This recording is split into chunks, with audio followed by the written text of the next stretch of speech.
Plain Roy, kwentuhan mo naman kami about your team, the Dream Team Alliance.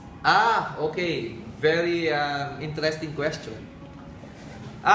Actually, yung DTA was formed, yung kasikatan ng Dream Team basketball team sa NBA.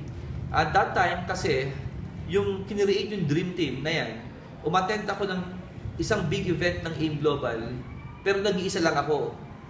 Ang sabi ko that time, I will create a network, I will create a group na tatawagin kong Dream Team. And then, I got the alliance name or word dun sa AIM Global Alliance o Alliance in Motion Global.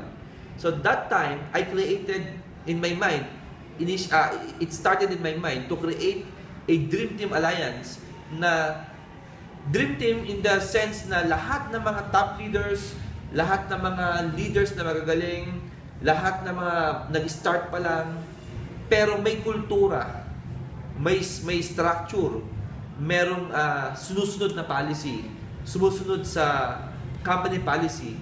Yun yung initial na gusto ko talaga itayo sa business na ito. Kaya siguro, I started dreaming of a Dream Team Alliance. Ngayon, nangyayari na po, step by step, little by little, nakukuha ko na po yung mga leaders na masasabi ko na talagang with values and with fear kay Lord.